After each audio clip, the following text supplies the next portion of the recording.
Hola, buenas noches. Disculpen la demora por cuestiones técnicas de mi celular, que es mi equipo de televisión, es mi cámara de televisión, mi estudio, es mi celular y la pieza también, mi habitación.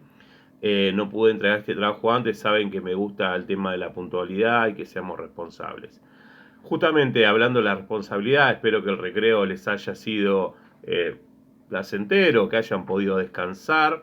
Eh, que hayan podido descansar y que los que estaban un poco atrasados se puedan o si se hayan podido ir acercando a una entrega completa, ¿no? Haber entregado todo lo requerido por mí. El que no pudo, vamos a seguir esperándolo. No se olviden que a la vuelta, porque esto en algún momento va a terminar, vamos a tener que poner de alguna manera y decidir de alguna manera quién aprueba o no aprueba el año. No es la preocupación de la calificación lo mío, del número, de quién aprueba o no, sino de que la única forma que vamos a tener para evaluar al alumno es en la entrega de estos trabajos. Entonces dense cuenta qué importancia que tiene. Yo calculo que ninguno quiere repetir y es en lo que no hay que pensar en este momento. Pero sí tenemos que pensar en la cuestión de la responsabilidad que tenemos en base a los conocimientos que da la escuela. Una sociedad se arma, una buena sociedad se arma con gente culta. Y muchas veces hablamos de que la sociedad no funciona bien. Y mucho de lo que no funciona bien tiene que ver con la falta de educación. Miren qué importante que es que le dediquen el tiempo que requiere cada materia para que la totalidad de las materias generen la educación que tienen ustedes. Hay un dicho que dice que soy lo que la educación hizo de mí. Si ustedes no le dedican el tiempo que corresponde a la educación, no se dan cuenta de su importancia, ese producto van a ser ustedes en la sociedad. En cambio, la persona que se dedique a estudiar, que sea una persona culta, que adquiera conocimiento, que los pueda poner en práctica en la vida cotidiana, y es muy probable que sea un ciudadano distinto y que pueda colaborar para que esto mejore. La historia es fundamental para darnos cuenta qué cosas se hicieron mal y qué cosas se hicieron bien. Nosotros venimos hablando del feudalismo, de las monarquías, y un gran poder que existía en ese momento era la iglesia. La iglesia medieval del siglo XV era una iglesia que tenía dos poderes, por decirlo de alguna manera. El espiritual, desde la religión, y el poder temporal, desde lo político, lo económico y lo cultural. La iglesia en ese momento se había convertido en una monarquía más. Había adquirido muchísimo poder porque tenía tierras.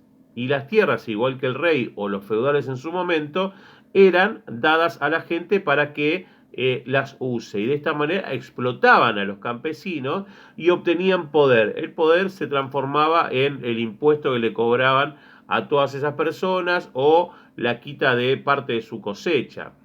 En un momento Italia fue pseudo gobernada de alguna manera por el papado de Italia. Y también era un poco la contra de las monarquías, ¿no? Porque era otra monarquía, pero religiosa.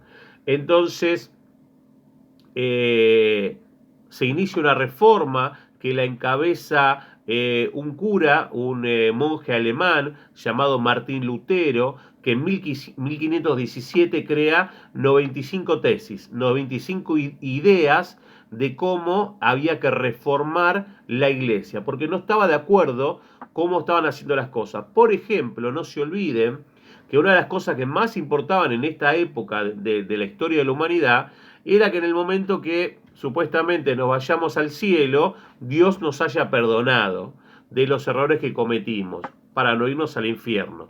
Piensen que estoy hablando de la creencia de ese momento. Puede uno o no compartirla hoy en día. Entonces, la importancia que tenía el perdón, y el perdón lo daba la iglesia. Y la iglesia vendía el perdón al que lo podía pagar, al que podía hacer obras cristianas para favorecer a la iglesia, por ejemplo, no sé, donar plata. Entonces Lutero no estaba de acuerdo porque esto se llamaba venta de indulgencias. Si podías pagar la indulgencia, Dios te perdonaba. Y Lutero no estaba a favor de esto y consideraba, según una frase de San Pablo Apóstol, que el justo se iba a salvar por la fe. Había que tener fe en Dios y de esa manera, siendo una buena persona, te ibas a salvar. Entonces, la salvación del alma para Lutero no se daba por obras cristianas o por confesarte, sino que mediante la oración y la fe se otorgaba la salvación eterna. Bien, entonces Lutero, por ejemplo, postulaba que la relación con Dios debía ser directa. Y ahí corría para un costado a la iglesia, que era la intermediaria. Vos en ese momento, si querías hablar con Dios, tenías que ir a la iglesia, no había otro lugar. Y tenías que hablar con el cura diciendo, páseme el teléfono, comuníqueme con Dios. Y Lutero decía, yo puedo hablar con Dios como cualquiera de sus fieles, sin necesidad de un papa, de un cura, ni de la iglesia. Esto anulaba las jerarquías que existían en ese momento. Un campesino tenía una jerarquía mucho menor que un cura. Bueno, Lutero no estaba de acuerdo con esta serie de situaciones y pensaba que todos los fieles debían ser iguales ante los ojos de Dios. Lutero propone una reforma al interior de la iglesia, porque la iglesia tiene que cambiar para Lutero. Entonces a él lo obligan a retractarse de todas estas ideas, cosa que no hace, y es excomulgado, o sea, lo echan de la iglesia y comienza una nueva iglesia que no reconocía, por ejemplo, la autoridad del Papa. Dentro de esa reforma, como consecuencia, podemos decir que a Lutero lo echan de donde estaba, de Alemania. En ese momento el emperador Carlos V, que era para nosotros el rey de España, que gobernaba una gran cantidad de territorio que incluía Alemania, lo echa, ¿no?, desde el imperio en 1521, y esto provoca muchas broncas porque a Lutero lo seguía mucha gente, principalmente príncipes, porque se querían quedar con las posesiones de la iglesia, que no eran pocas, eran muchísimas. Entonces, aquí aparecen en la historia los protestantes. En el momento que el emperador Carlos V lo echa del territorio del imperio a Lutero, un montón de gente empieza a protestar. Y la gente del emperador le empieza a decir, ahí están los protestantes. Entonces, de esa manera, los seguidores de Lutero y a su religión le empiezan a llamar protestantismo. Es decir, tu religión es protestante. Entonces, recién si no me equivoco, en 1555 se firma en Habsburgo, que era en Alemania, la paz, porque esto generó muchas guerras. Entonces, a partir de ese momento, cada príncipe o cada autoridad de cada territorio podía elegir ser protestante o católico e inculcar esa religión o ese culto en su propio territorio.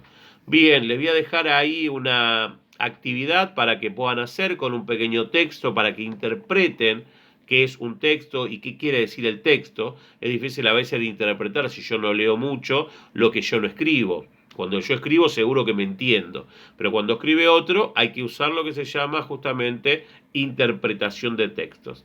Gente, que tengan una buena noche, que tengan un buen fin de semana, traten de ponerse el día y no se olvide que nos tenemos que quedar en casa. Chao.